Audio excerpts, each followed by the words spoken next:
Olá, estamos de volta com o nosso Boa Noite Investidor, segunda-feira, dia 21 de outubro, e hoje foi daqueles dias em que todos os mercados acionários do mundo, com raríssima exceção, tiveram um dia de valorização, mas também não foram valorizações tão expressivas assim, exceto talvez a Bovespa aqui no Brasil e o Nasdaq, a Bolsa de Tecnologia nos Estados Unidos. O cenário mais positivo contempla algumas apostas que terão que ser feitas ao longo de uma semana de decisões.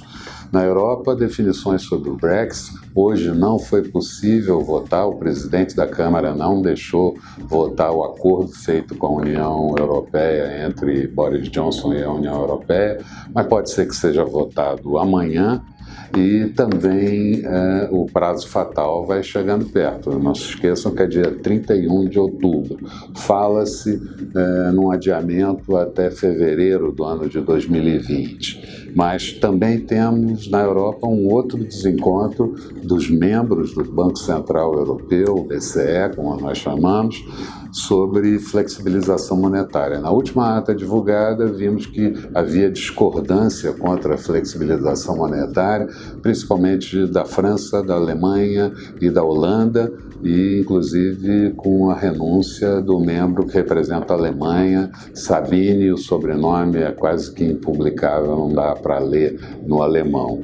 Mas nos Estados Unidos, os negociadores estão trabalhando nessa semana, negociadores da China e dos Estados Unidos. Na próxima semana entram os principais negociadores, o vice-presidente, o vice-primeiro-ministro da China, Lighthizer, e também o secretário de Tesouro americano Mnuchin. E algumas dúvidas aí então podem ser respondidas com relação ao acordo da primeira fase, mas principalmente no que diz respeito à aplicação de tarifas em dezembro, se serão aplicadas as tarifas originais, se o aumento de tarifa não vai ser aplicado, isso tudo vai ficar, de certa forma, resolvido. E também o comprometimento da China, que até aqui não fez nada além do que já estava previsto, comprar mais produtos agrícolas dos Estados Unidos e flexibilizar a posição dos estrangeiros no mercado financeiro e de seguros.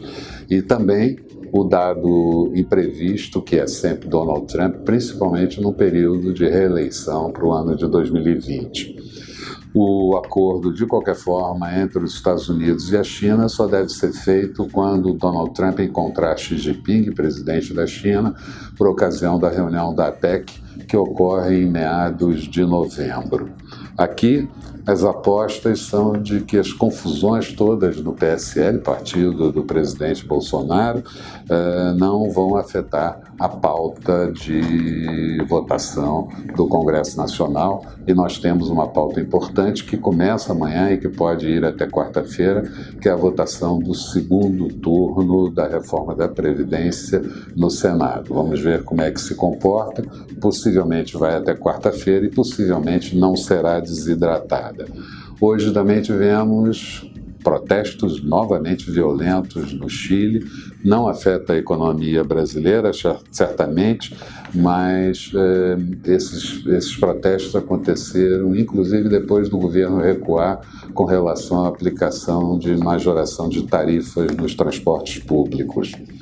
Kuwait e Arábia Saudita aparentemente estão fechando um acordo para exploração de petróleo em zona neutra dos dois países, e isso foi o principal fator que motivou a queda do petróleo no mercado internacional, mas que não afetou tanto as cotações da Petrobras por aqui. Falando de Brasil, aqui as lideranças do governo, a liderança do governo na Câmara apresentou uma nova lista e com isso conseguiu substituir o delegado Valdir, que até então era líder, para Eduardo Bolsonaro. E com isso fica um pouco afastada a possibilidade dele ser designado para a Embaixada do Brasil em Washington.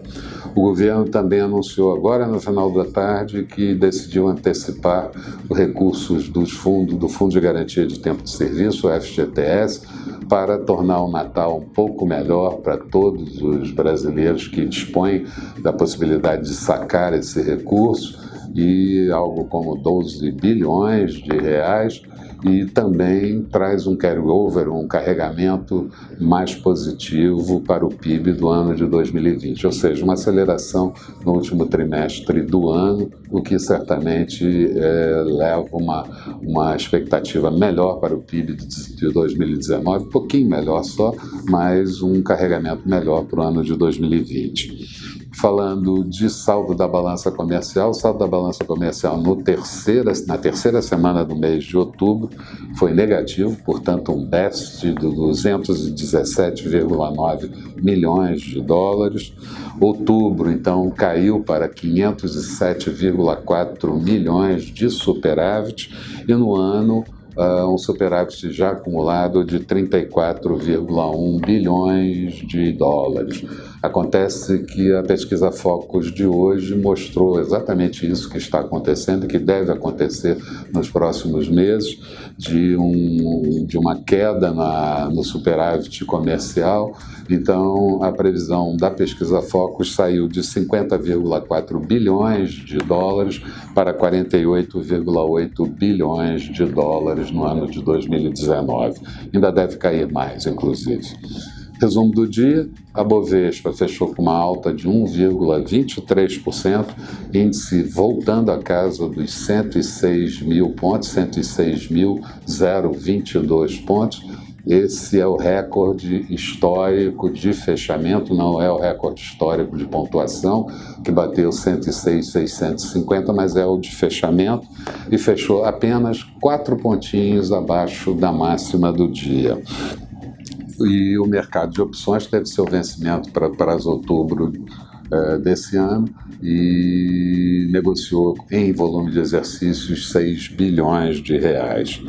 O Dow Jones teve uma alta de 0,21% no dia de hoje, Nasdaq cresceu 0,91%. Petróleo WTI, como eu disse, fechou negativo, queda de 0,60% em Nova York, barril cotado a $53,46.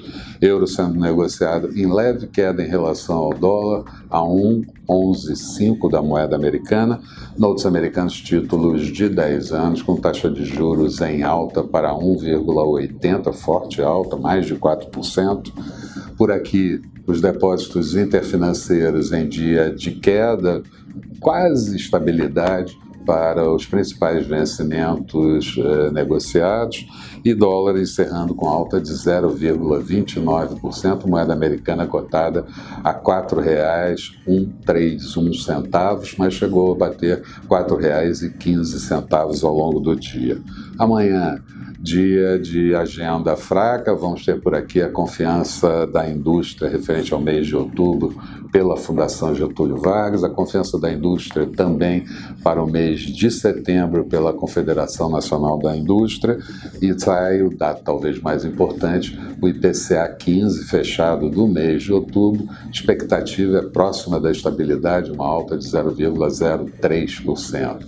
E nos Estados Unidos, indicador apenas das vendas de imóveis usados referente ao mês de setembro.